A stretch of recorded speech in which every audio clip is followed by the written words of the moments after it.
संग्राम सेनानियों, शहीदों को शत शत नमन करते हुए इस सभागार में उपस्थित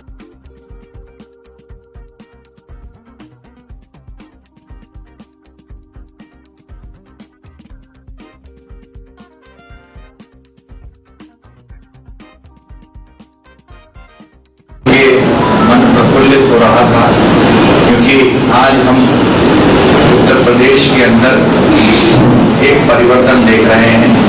देश के यशस्वी प्रधानमंत्री आदरणीय नरेंद्र भाई मोदी और उत्तर प्रदेश के मुख्यमंत्री आदरणीय योगी जी के साथ साथ आदरणीय प्रोफेसर डॉक्टर दिनेश शर्मा जी के मार्गदर्शन में एक परिवर्तन चल रहा है।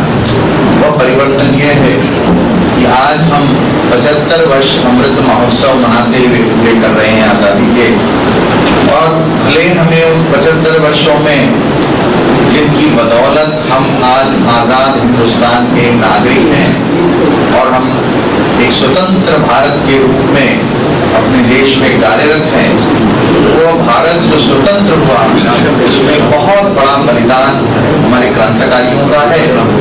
और सजल संस्था के द्वारा एक कार्यक्रम का जो आयोजन किया गया है, उसमें क्रांति के दूत संग्रह के लोकार्पण के विमोचन के समय उपस्थित आज के कार्यक्रम के सम्मानित अध्यक्ष प्रोफेसर बीजी गोस्वामी साहब, लखनऊ के यशस्वी विधायक जो अपनी कर्मठता के लिए जाने जाते हैं, ऐसे आदमी श्री नीरज गोरा जी, जिनका विश्वविद्यालय में सानिध्य मुझे मिला है, और हिंदी जगत की विद्वत आचार्य उषा सिन्हा जी, मेरे मित्र, कई जगहों पर हम लोग साथ साथ कार्यक्रमों में रहे हैं, ऐसे डॉक्टर सुल्तान साकिर हाशमी साहब, और एक बार मेरे को पुरस्कार देने से वंचित रह गया। पुस्तक का जो विमोचन है वो क्रांति के दूत के रूप में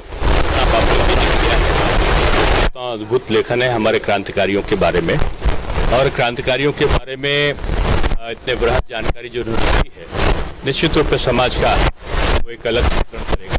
मेरी शुभकामनाएं। क्रांति के दूत का विमोचन किया मुख्यमंत्री विधायक नीरज गोरा जी, क्या कहेंगे किस तरह से इसके अंदर विशेषता आपने बताई है क्रांतिकारी? देखिए, हम तो यही जानते हैं कि हमारे दादू का ही आशीर्वाद था, और उनके जीवनी लिखते लिखते जो क्रांतिकारी हमारे मन में बस गए, उनके बारे में भी हमने लिखा है। इसीलिए क्या कहते हैं, ये किताब इतनी ज़्यादा पॉपुलर हो गई, बस और क्या बताएं, भगवान की दया है। क्या कहना चाहिए कि किस तरह की जो प्रवृत्तियाँ आपने इसके अंदर उभारी है, जो क्रांतिकारियों ने झेली, वो क्या बातें हैं, कुछ बताइए चाहिए। देखिए, क्रांतिकारियों ने जो हमने लिखा उसमें कुछ भी नहीं लिखा, उनके झेलने की बात तो, उनकी तकलीफों की बात तो हमने लिखा ही नहीं, इसीलिए कि वो पढ़ के लोग पता नहीं लोगों के अंदर क्या हो, इसीलिए उनके तकलीफों के बारे में नहीं लिखी। लेकिन उन लोगों ने जिस तरह से क्या कहते हैं स्वतंत्रता संग्राम में अंग्रेजों के नफरत को अपने क्या कहते हैं विचार को रखा, और क्या कहते हैं कर्मयोगी से जुड़ करके, हमारे दादू के पत्रिका से जुड़ करके जिस तरह से अंग्रेजों के हक हक के बाहर, और क्या कहते हैं अपने साहस से उन्होंने किताब चलाई या पत्रिका चलाई, ये उनका ज़्यादा है। ये आपकी किताब क्रांति के दूत किसको समर्पित है? ये हम अपने बुआ जी को हमने समर्पित किया है, श्री ओमियो बाई बनर्जी को, क्योंकि वो हमारी बुआ जी भी है और वो हमारे दादू के सबसे बड़े लड़की थी, दादू के मतलब सबसे बड़ी लड़की, जिसके कारण कि उनको अपने दादू के बारे में हमें मिला था काफ़ी जानकारी, इसीलिए हमने उनको समर्पित किया। बहुत ही बहुत ही अच्छी पुस्तक है। ये जो क्रांति के दूत है, ये बहुत अच्छी, रत्ना बापली जी का एक बड़ा काम है। और हम लोगों ने जब इसको पढ़ा और देखा तो जो क्रांतिकारी जो छुपे रह गए हैं, जिन पर काम नहीं हुआ है, ये बहुत अच्छी किताब इस माने में है कि उन छुपे हुए यानी जिनके कारनामे हैं वो भी इतिहास के पन्नों में दर्ज नहीं है। एक अच्छा काम किया है रत्ना बापली जी ने। और उनके जो दादा हैं नित्यानंद जी का, उनका जिक्र किया, उनके दौर का जिक्र है, उनके साथियों का जिक्र किया है इसमें। और वो तमाम साथी जिन्होंने देश के लिए क्रांति की, देश के लिए अपना समर्पण सब कुछ समर्पित किया, ऐसे लोगों का जिक्र इस किताब में है। वहाँ जाके हम लोग तो अभिभूत हो गए कि एक ऐसे लोगों को वो स्मृतियाँ जो देश की हैं वो जागृत हो गई हैं। तो मैं तो धन्यवाद करता हूँ रत्ना बापली जी का कि उन्होंने एक अच्छी पुस्तक, और आज़ादी के अमृत महोत्सव मनाया जा रहा है, ऐसे वर्ष में उन्होंने कम से कम इसमें 10 ऐसे क्रांतिकारी हैं जिसका जिक्र किया है और इस साल को समर्पित किया है। इसलिए मैं उनका बहुत आभारी हूँ।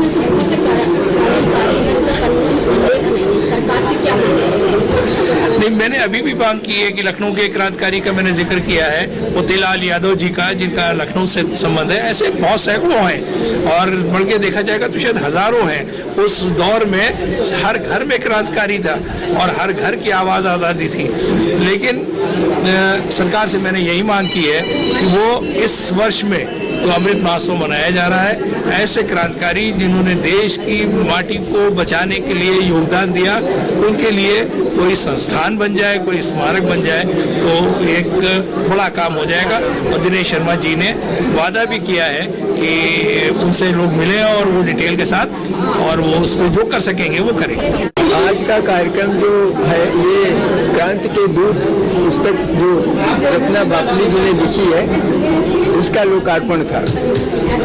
इस पुस्तक में विशेष तौर पर ये है कि जो भूले बिसरे क्रांतिकारी हैं जिनका कहीं अधिकार नहीं मिलता, कहीं कोई चीज़ पता नहीं लगती, उनको पढ़ने के बाद एकदम से आपके खून में उबाल आ जाएगा कि देश के लिए हम कुछ करें।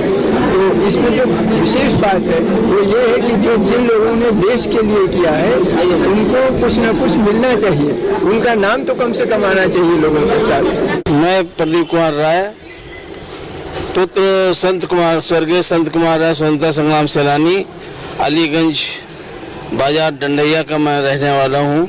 मेरे पिताजी, मेरे दादाजी ने 1915 में राय अलीगंज में मकान ज़मीन लेके बनवाया था। मेरे पिताजी का बर्थ प्लेस भी अलीगंज था। 1917 में मेरे पिताजी पैदा हुए थे। और हमारे घर में अंग्रेजों के समय में बम, अस्त्र शस्त्र सब बनाए जाते थे, मीटिंगें होती थी, जिस कारण राय भवन 3 बार अंग्रेजों ने कुर्क किया था। 3 बार सब सामान उठा के ले गए। बाबा को बहुत दिक्कतें झेलना पड़ा। तो पिताजी हमारे कई बार जेल गए।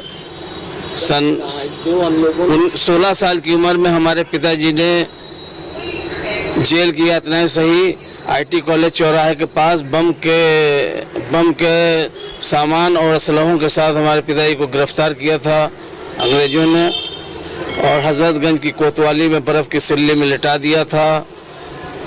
दोनों हाथों में, दोनों पैरों में जो है हथौड़े से, कीले हथौड़े से ठोका था। तब भी हमारे पिताजी ने नहीं कबूला था कि रामविलास, उनके ग्रुप के कितने लोग और कहाँ पर हैं। फिर अंग्रेजों ने 2 साल का उनको सश्रम कारावास, तन्हाई की कोठी उनको उसको कहते हैं, लखनऊ सेंट्रल जेल में थे। वहाँ तन्हाई की कोठी में उनको डाल दिया गया। उसके बगल में ही मान सिंह आज़ाद जी थे जो चांदगंज निवासी थे, अभी भी इंतकाल उनका हुआ था, वो भी थे साथ में। मैंने इसी प्रेस क्लब के प्रांगण से मैं बोल रहा हूँ। इसी प्रेस क्लब में 2007 में मैंने एक पिताजी के जो पिछड़े हुए साथी थे, जैसे जो लखनऊ शहर में बहुतों को नहीं मालूम है, उत्तर प्रदेश में क्रांतिकारी साथी स्वर्गीय मान सिंह आज़ाद जी, जो उस समय तो 2007 में जिंदा थे, लीलाधर पर्वतीय जी, राम कुमार अग्रवाल जी, श्रद्धेय कंचन लता सब्बरवाल जी जो महिला डिग्री कॉलेज के संस्थापकों में हैं वो, और एक गुप्ता जी थे 107 साल के इलाहाबाद से आए हुए थे, वो आज़ाद हिंद फौज के सेनानी SK वर्धन जी, इन लोगों को सबको मैंने यहीं पर सम्मानित किया था इसी प्रेस क्लब में, जिसमें DM साहब और क्रांतिकारी आज़ाद हिंद फौज के वर्धन जी द्वारा एक जरा याद करो कुर्बानी जो कैसेट मैंने वृत्त चित्र बनाया था लखनऊ शहर पर काकोरी केस पर भी, उसको उस चित्र को यहाँ पर सबने देखा था, वृत्त चित्र को, जिसको सभी ने सराहा। मैं उत्तर प्रदेश सरकार से, योगी जी से प्रार्थना करता हूँ और पर्यटन मंत्री जी से कि उत्तर प्रदेश के समस्त स्कूलों में उस कैसेट को चलाया जाए, जरा याद करो कुर्बानी, जिससे हमारे बच्चों को और आने वाले जो नौजवान साथीगण हैं उनको इतिहास के बारे में पता चले, क्रांतिकारियों के बारे में पता चले और उनका सच्ची, उन्हीं के प्रति जो सच्ची श्रद्धांजलि होगी वो यही होगी जो जरा याद करो कुर्बानी उस वृत्त चित्र को ऑल उत्तर प्रदेश में उस स्कूलों में, खासकर बच्चों के स्कूलों में दिखाया जाए, जिससे काकोरी केस को समझें, लखनऊ के क्रांतिकारी चीज को समझें और उनको सच्ची श्रद्धांजलि अर्पित मैं करता हूँ। आज क्रांति दूत जो है बिपुले रत्ना बापुले से मेरी मुलाकात ऐसे हुई कि योगी जी ने अभी 6-8 महीने पहले वो बताया था कि जो अज्ञात सेनानी हैं उन पर एक किताब पुस्तक के लिए, तो उस पुस्तक के चक्कर में मैं बापुले जी से मिला। उन्होंने कहा मैं भी दादाजी पर पुस्तक लिख रही हूँ। मैंने कहा बहुत अच्छी बात है। तो अज्ञात सेनानियों के बारे में मैंने उनसे लिया, उनके दादू जी का पूरा इतिहास लिया, उसको भी मैंने भेजा है। मैंने पिताजी का भी भेजा है। उत्तर प्रदेश के जितने अज्ञात सेनानी हैं उनका मैंने एक उत्तर प्रदेश स्वतंत्रता संग्राम सेनानी वो है मैनपुरी में, वो संस्था चलाते हैं, उनके द्वारा प्राप्त किया। मैनपुरी, एटा, आजमगढ़, देवरिया, बनारस, हर जगह मैंने उस संजन को भेजा अज्ञात सेनानियों के, जिनका कोई नाम ही नहीं, जिनको किसी को मालूम है।